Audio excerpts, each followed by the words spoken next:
তোমার নবী তো বলেছে স্ত্রীকে মহাব্বত করতে, তোমার নবী তো বলেছে বা স্বামীকে মহাব্বত করতে। আমাদের ব্যক্তিগত চিন্তা হচ্ছে নিজের বেলায় 16 আনা, অপরের বেলায় 4 আনা। কিন্তু ইসলাম কি শিক্ষা দেয় জানেন? বলে যে তুমি অপরের বেলায় 16 আনা হিসাব করো, রব তোমাকে রহমত দেওয়ার বেলায় 20 আনা হিসাব করে দিবে। আমরা তো ওইটা, সেজন্য আমি প্রায় সময় আফসোস করে বলি এটা আসলে আমার নিজের ব্যর্থতা। আমরা আসলে রবের কাছে বলতেও জানি না, চাইতেও জানি না, নেওয়ার মতো নিতেও জানি না। না হয় যে রবের বান্দা আপনি আমি হয়েছি, ওনার ভান্ডারে তো কমতি বলে কোনো শব্দই নেই, আর উনি তো দিতে কিপটামিও করেন না। তাহলে আমরা পাচ্ছি না কেন? উত্তর এটাই বুঝে নিতে হবে, উনি দিচ্ছেন না নয়, উনি দিতে জানেন না নয়, আমরা চাইতে জানি না, আমরা নিতে জানি না, ব্যর্থতা আমাদের। আল্লাহ পাক আমাদের বুঝার তৌফিক দান করুন। ইউসুফ নবীকে ফেলে দেওয়া হলো, ভাইদের চিন্তা শেষ, ইউসুফ শেষ। আল্লাহ পাক বলে যে আমি যাকে বাঁচাই মারবে কে তাকে? আমি যার দায়িত্ব নিব কে টুকো লাগাবে তার কাছে? এবার সেই ইউসুফ নবী পড়তে আছেন কূপের মধ্যে। আল্লাহ জিব্রাইলকে বললেন, জিব্রাইল দ্রুত গতিতে যাও, ইউসুফের দেহ মাটিকে স্পর্শ করার পূর্বেই তুমি সিদরাতুল মুনতাহা থেকে লক্ষ কোটি অগণিত মাইল দূর থেকে সেকেন্ডের ভিতর সেখানে চলে যাও। ইউসুফের দেহ মাটিকে স্পর্শ করার আগে তুমি ওকে কোলে নিয়ে ফেলো। যেই বলা সেই কাজ, বলনে ওয়ালাকে কুন ফায়াকুনের অধিকারী রব্বে করিম। ইউসুফ নবী চলে আসলেন, কোলে নিয়ে নিলেন। মনোযোগ আছে আপনাদের? ইউসুফ নবীকে কোলে নিয়ে নিলেন। এইবার সেই ইউসুফ নবীর জীবনে এমন এমন ঘটনা ঘটলো যে কেউ বলবে কিচ্ছু হবে না, ওনারা দিয়ে কোনো কিছুই হবে না। বাজারের মধ্যে ওনাকে বিক্রি করার জন্য তুললেন। বাস্তবতাই বলছে, বাহ্যিক দিক বলে ওনার লাইফ তো শেষ। রব বলে যে আমার হিকমত তোমরা বুঝবা না, তোমরা নেগেটিভ দেখে নেগেটিভ বিবেচনা করো, আর আমি রব অনেক নেগেটিভের ভিতর থেকে পজিটিভটাকে বের করে আনি। সুবহানাল্লাহ। তো বান্দা তোমরা তো সেগুলা বুঝবা না, বুঝার জ্ঞানও তোমাদের নাই, ভাবনার সময়ও নেই। তো একটা কাজ করো না, তোমরা শুধু আমার সিদ্ধান্তে সন্তুষ্টি থাকা শিখে যাও। আমি যা করি তাতেই সন্তুষ্ট থাকো। আমি হ্যাঁ করলেও সন্তুষ্ট থাকো, না করলেও সন্তুষ্ট থাকো। আমি পক্ষ করলেও সন্তুষ্ট থাকো, আমি বিপক্ষে করলেও সন্তুষ্ট থাকো। তোমার পক্ষে আসলেও সন্তুষ্টি থাকো, বিপক্ষে গেলেও সন্তুষ্টি থাকো। তোমার মন মতো হলেও সন্তুষ্টি থাকো, বিপক্ষে গেলেও সন্তুষ্টি থাকো। তোমার কাজ শুধু আমি রবের উপর সন্তুষ্টি থাকা। তুমি যদি সেটা করতে পারো, আমি আল্লাহ সেখান থেকে নিয়ামতের ব্যবস্থা করে দিব। সিস্টেম এটা, সিস্টেম। এখন এইটা ছাড়া দ্বিতীয় কোনো রাস্তা আপনি মানেন কিংবা না মানেন, রাস্তা এটাই। এবার বাধ্য হয়েও যেহেতু আমাদের এই দিকেই যেতে হবে, চলেন না একটু প্রেম নিয়ে যাই। বাধ্য হয়ে যেহেতু যেতে হবে, ওটা তো আল্লাহ পছন্দ করে না। আল্লাহ চাই আমার বান্দারা প্রেম নিয়ে, ভালোবাসা নিয়ে আমার দিকে এগিয়ে আসুন। সুবহানাল্লাহ। ভাইজান একটু মনোযোগ। ইউসুফ নবী ধৈর্য ধরতে লাগলেন, হাজার মানুষ হাজার কথা বলতে লাগলেন, ধৈর্য ধরতে লাগলেন। ওনাকে বিক্রি করার জন্য বাজারে তুললেন, উনি ধৈর্য ধরতে লাগলেন। ইউসুফ নবী, আপনার কি মনে কষ্ট হয় না? আপনার কি মন খারাপ লাগে না? আপনার কি অপমান লাগে না? ইউসুফ নবী বলে, আমার সব কিছু তো আমি রবের নামেই কোরবান অনেক আগেই করে দিয়েছি। আমি তো আমার জীবনকে রবের উপর এমন ভাবে ছেড়ে দিয়েছি, ইয়া রব তুমি দিলেও আলহামদুলিল্লাহ, তুমি না দিলেও আলহামদুলিল্লাহ, আমার কোনো আপত্তি আফসোস বলতে কিছু নেই। মাওলা তুমি আমাকে যেভাবে রেখে খুশি, আমি ইউসুফ সেভাবে থেকে খুশি। এবার ইউসুফ নবী ওনার দায়িত্ব পালন করছে কি করে নাই? জোরে বলেন। ইউসুফ নবী কোনো আপত্তি জানাইছেন? একটু আওয়াজ দিলে আমি খুশি হব। ইউসুফ নবী কোনো আপত্তি জানিয়েছেন, কোনো আফসোস জানিয়েছেন, কোনো হাই হতাশ জানিয়েছেন? এবার রব্বে কারীম ওনার ধৈর্যটা দেখতে লাগলেন, দেখতে লাগলেন, দেখতে লাগলেন, দেখতে লাগলেন, দেখতে লাগলেন। একদিন যায়, এক মাস যায়, এক বছর যায়, 2 বছর যায়। নির্দিষ্ট সময় যাওয়ার পরে রব্বে কারীম বলে, ও ইউসুফ, ধৈর্যের ফল মিষ্টি হয় জগৎ জানে। এখন যদি সেটা আমি না দিই, জগতের সামনে কথাটা মিথ্যা হয়ে যাবে। আমি সেটা মিথ্যা হতে দিব না। তোমার জীবনের অনেক কষ্ট, অনেক অপমান, অনেক কিছু তুমি সহ্য করেছো। আজকে নাও, ফল নেওয়া শুরু করো। আমি আল্লাহ তোমাকে রাজত্ব দান করে দিলাম। কোথায়? বাজারে বিক্রি হওয়া মানুষ চলে গেছে রাজত্ব করতে, বাদশাহী করতে। এক সময় যাকে অ্যারেস্ট করেছে, আজকে ওনার হুকুমে অ্যারেস্ট করা শুরু হচ্ছে।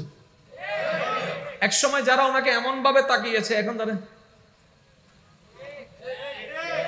এবার যারা ইউসুফ নবীর প্রথমের জীবন দেখে ভেবেছিল ওনাকে দিয়ে কিচ্ছু হবে না, ওনার জীবন শেষ, ওই ভাইগুলা আসলো।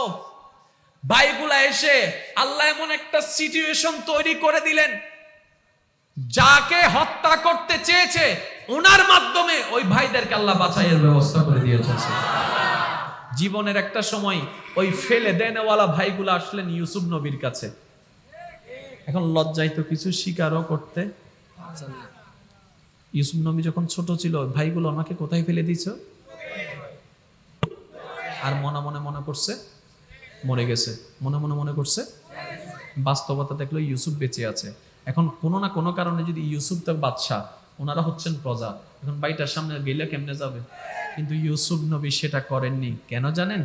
উনি আল্লাহর বান্দা ছিলেন। আমার কথাটা একটু খেয়াল করবেন, উনি আল্লাহর বান্দা ছিলেন। এবার কোনো না কোনো কারণে সেই আসামিগুলা, সেই দোষীগুলা আসলেন, মাথা আর তোলে না।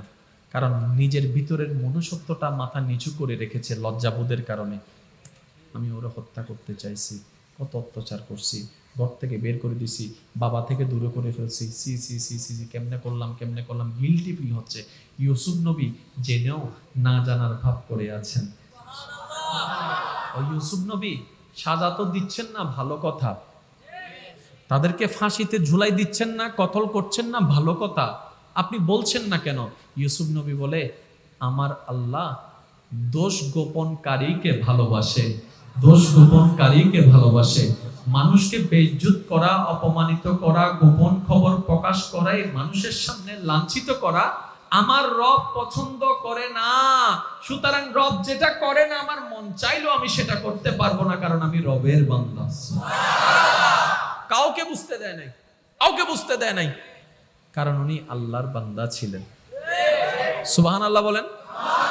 আমি বলছি শুধু আমরা যেন নিজের জীবনের সাথে একটু কানেক্টেড করার চেষ্টা করি।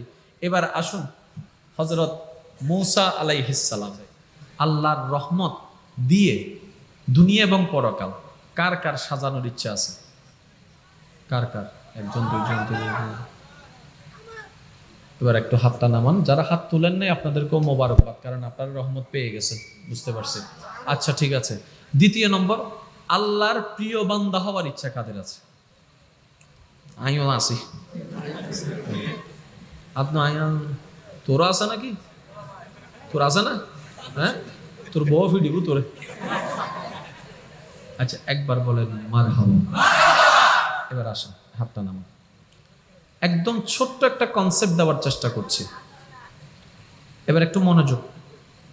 আমি একটা ছোট্ট প্রশ্ন করি, অযোগ্য মানুষ আপনারা যার যেটা মন চায় উত্তর দিবেন। আপনি সবার প্রিয় হলেন, কিন্তু রবের প্রিয় হতে পারলেন না, তো প্রিয় হলেন কার? আপনি সবার দুশমন, কিন্তু রব বলে যে আমি অমুক বান্দাকে ভালোবাসি। আপনি দুশমন কার? আপনার কাছে সব আছে, রব নাই, আপনার কাছে কিচ্ছু নাই, কেউ নাই, কিন্তু আপনার রব আপনার কাছে আছে। তাহলে টোটাল কনসেপ্টটা কি? কখনো না ভাবলেও আমাদের মন জানার আছে, আমাদের মনের জানা আছে, আমাদের রবেই হচ্ছে আমাদের আসল। রব যার, সব তার। রব নাই, কিছু নাই। রব নাই, রব নাই, রব নাই। তাহলে আপনার আমার মূলত কার প্রিয় হওয়া উচিত? আপনি আমার, আপনার আমার, সবার, দুনিয়া এবং পরকালে যারাই শান্তি চায় রবের প্রিয় হওয়া ছাড়া দ্বিতীয় কোনো রাস্তা, উপায় নাই। এবার আপনি যুদ্ধ করেন আর হামলা করেন, মামলা করেন, রাস্তাই নাই, রাস্তাই নাই। রাস্তা কয়টা? জোরে বলেন। এবং যান কিংবা না যান আপনার আমার ব্যাপার, রাস্তা কিন্তু আর নাই। তাহলে আপনার আমার এতটুকু কমন সেন্সে চলে আসলো, আমার সুখের দরকার, আমার শান্তির দরকার, আমার দুনিয়াতে সম্মানের দরকার, আমার রিজিকের দরকার, আমার ব্যবসা ভালো হওয়া দরকার, আমার সংসার ভালো হওয়া দরকার, আমার স্ত্রী ভালো হওয়া দরকার, আমার স্বামী ভালো হওয়া দরকার, আমার সন্তানদের সুন্দর ভবিষ্যৎ হওয়া দরকার, আমার দুনিয়ায় যা দরকার। এবার মন প্রশ্ন করে, আমার যখন ওষুধের দরকার আমি একটা জায়গায় যাই, আমার যখন বাজে মালের দরকার আমি তখন একটা জায়গায় যাই, আমার যখন শাকসবজির দরকার আমি একটা জায়গায় যাই, আমার যখন এটা দরকার আমি ওইখানে যাই। কিন্তু আমার জীবনের যত প্রশ্ন, যত চাওয়া, সবকিছু তো রবের কাছেই আছে, সবকিছু তো রবের কাছেই আছে। তাহলে আমার সব চাওয়া পূরণ করে দিতে পারে আমার রব্বুল আলামিন। আমার স্বপ্ন পূরণ করে দিতে পারে, যেটা আমার ঘুমে দেখার স্বপ্ন সেটাকে বাস্তব রূপ দিতে পারেন আমার রব্বুল আলামিন। আমার মনের চাওয়াটাকে কল্পনা থেকে বাস্তবে এনে দিতে পারেন যিনি, তিনি আমার রব্বুল আলামিন। আমার সন্তানদের ভবিষ্যৎ যিনি সাজাই দিতে পারেন, তকদিরকে পাল্টাই দিতে পারেন, তিনি আমার রব্বুল আলামিন। আমার যত চাওয়া, আমার যত প্রশ্ন, আমার যত চাহিদা, আমার যত সুখ, আমার যত শান্তি, সবকিছু তো আমার রবেই পরিপূর্ণ করে দিতে পারে। সুতরাং মন বলে উঠলো, ওই রবের দরবারে ঝুঁকা ছাড়া দ্বিতীয় কোনো আমার উপায় নাই। আমার রবের দরবারে সারেন্ডার করা ছাড়া আমার দ্বিতীয় কোনো উপায় নাই। আমার সুখের দরকার, আমার শান্তির দরকার। রব কুরআনুল কারীমের মাধ্যমে ডাক দিয়ে বলে, হুয়াল্লাযী আনজালাস সাকিনাতা ফি কুলুবিল মুমিনিন। বান্দারে শুনে রাখো, যে শান্তির তালাশে তুমি আছো, ও আমার বান্দা, ও আমার বান্দি, তুমি যে সুখ শান্তির তালাশে আছো, বিশ্বাস করো কোথাও পাবা না, কোথাও পাবা না। তুমি বিভিন্ন জায়গায় সুখ শান্তির জন্য হয়তো ঘুরতে যেতে পারো, কিছুদিন পরে সেটাই তোমার কাছে বিরক্তের কারণ হয়ে যেতে পারে। যে আমেরিকা যাওয়ার সবার স্বপ্ন, যারা আমেরিকাতে থাকে তাদের কাছে 2টা পয়সার দাম হয় না, এটাই মানুষের নিয়ম। পালসার পাওয়ার জন্য মানুষের কত কিছু নেওয়া করেছে এক সময়, এই পালসার পাওয়ার পরে আর 2টা পয়সার দাম থাকে না। আইফোন পাওয়ার জন্য কতজনতে কিডনি পর্যন্ত বিক্রি করে দেওয়ার খবর শুনেছি। 3 দিন পরে সে আইফোনের রিংটোন বাজে, রিসিভ করার আর ইচ্ছা হয় না। মানুষের চাহিদা সবসময় লিমিটেড। রব্বে করিম বলে, তোমার সমস্ত চাহিদা আমি পূরণ করতে পারি। সবচাইতে বড় চাহিদা হচ্ছে সুখ শান্তি, সেটা আমি রবের দরবার ছাড়া তুমি আর কোথাও পাবে না, আর কোথাও পাবে না, আর কোথাও পাবে না। এবার বান্দা বলে যে মাওলা তাহলে আমি কি করব? রব্বে করিম বলে, হুয়াল্লাযী আনজালাস সাকিনাতা ফি কুলুবিল মুমিনিন। আমি রবে সেই শান্তিটা নাজিল করি সেই বান্দাদের উপর যারা অন্তরে ঈমান আছে, যারা মুমিন হয়েছে, যারা কামেল মুমিন হয়েছে। তারাকে এমন শান্তি দান করি, তারা ঘর ছাড়া থাকে শান্তিতে থাকে, তারা কারবালার ময়দানে নামাজে থাকে শান্তিতে থাকে। সুবহানাল্লাহ। দিলটাকে আসলে কিভাবে বুঝাই? আল্লাহ বলছেন, বান্দা তোর পৃথিবীতে দেখার জন্য চোখের দরকার, আমি তোকে চোখ দিছি। তোর পৃথিবীতে নিঃশ্বাস নেওয়ার দরকার, আমি তোকে অক্সিজেনও দিয়েছি, নাকও দিয়েছি। বান্দা তোর যে ওই খাবার দরকার, সেটার জন্য টাকা দরকার, টাকার জন্য তোর কাজ করার জন্য দরকার, কাজের জন্য তোর শক্তির দরকার, আমি তোর শরীরে শক্তিটা দিয়েছি। আরেকটু জোরে বললে খুশি হব। এই কাজগুলা করার জন্য তোর হাতের দরকার, আমি রব তোকে হাতও দিয়েছি। কাজে যাওয়ার জন্য তোর পায়ের দরকার, আমি তোকে পাও দিয়েছি। বুঝার জন্য তোর ব্রেনের দরকার, আমি তোকে ব্রেনও দিয়েছি। তোর বসের ডাক না শুনলে চাকরি চলে যেতে পারে, সেজন্য তোর কানের ব্যবস্থাও করে দিয়েছি। এই মাঝে মধ্যে তোকে যে একটু দৌড়াইতে হবে, তোর সাইকেল নাই, সেজন্য আমি তোর শরীরের ভিতর দৌড়ানোর ক্ষমতাও দিয়ে দিয়েছি। পাটাকে এমন ভাবে সেটিং করেছি, চাইলে হাঁটতেও পারবি, চাইলে তুই দৌড়াতেও পারবি। বান্দা তোর শরীরে যা আছে আমি সব দিয়েছি তোকে। চোখটা তোর, কানটা তোর। একটু শ্রদ্ধার সাথে বলছি, একটু মনোযোগ। বান্দা, রব্বে করিম বলছে, বান্দা চোখটা তোর, নাকটা তোর, কানটা তোর, জবানটা তোর, ঠোঁটটা তোর, চেহারাটা তোর, স্টাইলটা তোর, ফ্যাশনটা তোর, চুলগুলা তোর, হাতগুলা তোর, নখগুলা তোর, পাগুলা তোর। শক্তিটাও তোকে দিলাম, ব্রেনটাও তোকে দিলাম, পেটটাও তোকে দিলাম। খাবারের জন্য যে খাবারের দরকার শক্তি, সেটাও তোকে দিলাম। খাবারের মজা অনুভব করার জন্য যে স্বাদের দরকার, সে স্বাদটাও আমি তোকে দিলাম। কোনটা ভালো কোনটা খারাপ বোঝার জন্য চোখের জ্যোতিটাও দিলাম, ঘ্রাণ নেওয়ার জন্য নাকও দিলাম। বান্দা কলিজাটা তোকে দিলাম, কিডনিটা তোকে দিলাম, পেটটা তোকে দিলাম, বান্দারে তোর কণ্ঠনালী তোকে দিলাম, আওয়াজটা তোকে দিলাম, পাটা তোকে দিলাম, হাঁটুটা তোকে দিলাম, কোমরটা তোকে দিলাম, সব কিছু তোকে দিলাম। বান্দা দিলটা তুই কাউকে দিস না, সেটা আমার জন্য আর আমার রসুলের জন্য রেখে দে। বান্দা সব তুই রাখ। ইন্নাল্লাহা লা ইয়ানজুরু আলা ওয়াজহিকা, আল্লাহ বান্দার চেহারা দেখে না, সবারই জানা আছে, সবারই জানা আছে। রব কারো স্টাইল দেখে না, রব কারো ধন দেখে না, রব কারো লম্বা বাটি দেখে না, রব কারো চিকন মোটা দেখে না, রব এটা দেখে না কার কয় কোটি টাকা আছে, রব তো সেটা দেখে কার একটা সুন্দর মন আছে।